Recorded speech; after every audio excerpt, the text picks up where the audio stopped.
Hey internet friends, the term misinformation is, by definition, false information that is spread regardless of whether or not there is intent to mislead. Curiously, Dictionary.com announced that misinformation was their word of the year because of the role technology and social media played in spreading it. Even though the alleged problem of false information rapidly populating across the internet was largely orchestrated by those who desire widespread implementations of manufactured solutions like censorship, in this video we're going to do our part by making the distinction between fact and theory by combing through the events of the past year, providing ample evidence-based research to support our claims. So for those of you who like to keep score, I've got you covered because today we're going to talk about the conspiracy theories that turned into conspiracy facts in 2018. 2018 was the year that the total destruction of genetic privacy was disclosed to the general populace. Thanks to the rise in popularity of for-profit DNA testing companies like Google-owned 23andMe, as well as Ancestry DNA, companies who sell your DNA to shadowy third parties. Can you imagine a world wherein any person at any time could be linked to a crime? Even one that occurred decades ago simply through a quick search on a universal DNA database. Welcome to reality. The push for public disclosure of a universal database began this year with a news story published in April, in which a genealogy database was utilized by police to solve the Golden State Killer cold case. The Golden State Killer was a predator who committed a series of rapes and murders across California nearly 40 years ago. This year, former police officer Joseph James D'Angelo was arrested after police uploaded an old DNA sample from one of the crime scenes to a popular genealogy database under a spoof name. From there, police were able to identify a genetic relative of the Golden State Killer. DNA sequences are unique not only to individuals but also to families. So it does not matter if you personally have not submitted a DNA sample through a service like 23andMe. These databases are able to build profiles on entire families if a single member submits their DNA. Partner that with the rate at which personal data is collected from social media platforms and sold to third parties. What are the potential consequences? What is being done with all of this information? And is the pursuit of justice for a few worth the sacrifice of genetic privacy for the masses? The sheer prospect of solving popular cold cases like the Zodiac murders have served as the vehicle to rally public support for a universal DNA database. And just like that, our genetic privacy was never taken, but a bulk of the population gave it away willingly, paying a high fee to have others profit from the most unique thing about them. At the end of November, reports emerged claiming that a Chinese scientist had created the world's first genome-edited babies, using a gene editing tool called CRISPR to delete a certain gene within the embryo. The result?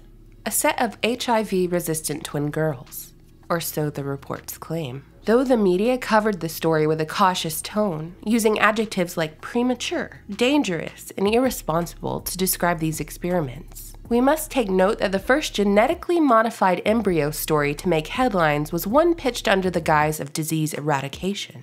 Thus, this report was given a positive spin, despite the media's cautious cushioning. Movies like Gattaca have given us a glimpse of what the consequences of human-manipulated genetics and forced genetic engineering might look like. And even though genetic manipulation has long been dubbed a Franken theory of kooks, it's now very much a reality. The genetic modifications given to this set of twins will, inevitably, be inherited to their children, meaning that the long-term generational effects are unknown. If lessons of history partnered with not-so-fictional glimpses of the future disclosed in movies and television are any indicator of what's to come, science without ethics within the gene editing arena might result in something like a trend of designer babies, of which there is already a patent held by a Google-funded company. And inevitably, there will be a slow-roll form of eugenics if we follow down this path. But that's all hearsay. What's not hearsay is that the head scientists of these experiments went missing after reports of the genetically modified twin girls hit headlines. Curious, right?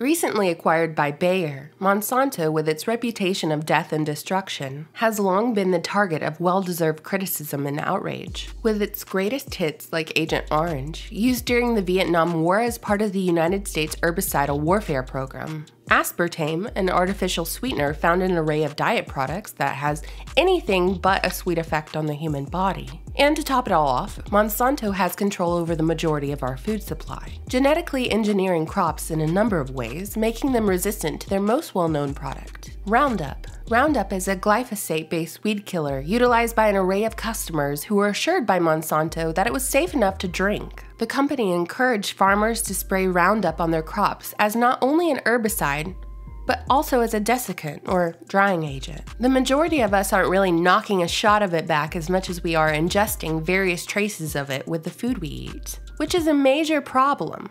Because in August, a California jury ordered Monsanto pay $290 million to a 46-year-old cancer patient by the name of Dwayne Johnson. The California jury ruled that the world's most popular weed killer was responsible for the former groundskeeper's cancer. Evidence presented during the trial not only showed that Monsanto acted with malice, but also spent decades hiding the dangers of its product. Court documents revealed that Monsanto even paid third parties to publish positive remarks about the company on social media and other online platforms.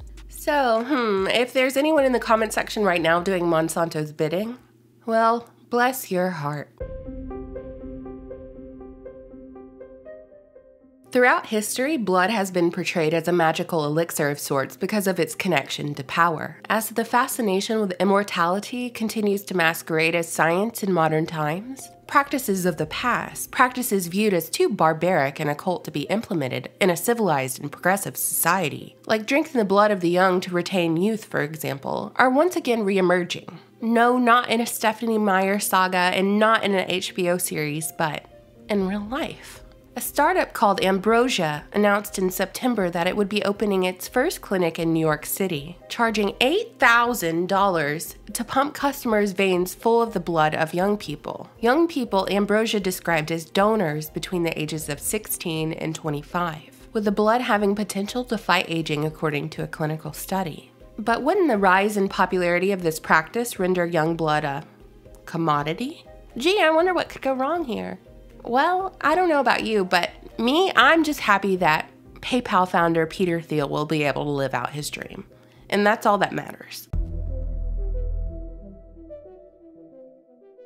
The militarization of space has long been a theory of the masses, often materializing in plots of blockbuster hits. But all that changed in August when Vice President Mike Pence made this theory a public reality, announcing the sixth branch of the United States military, the Space Force. The establishment of the Space Force was reportedly to ensure U.S. dominance in outer space and eliminate emerging threats in what was seen as a once peaceful frontier. Response to the announcement of an official Space Force to be implemented by 2020 has ranged from criticism over the allocation of funds and resources, that of which will be taken away from other military branches, to support of the effort to challenge advancements made by Russia and China, to fears of a false flag alien invasion to legitimize the sixth branch of the military and unite the world under one global government.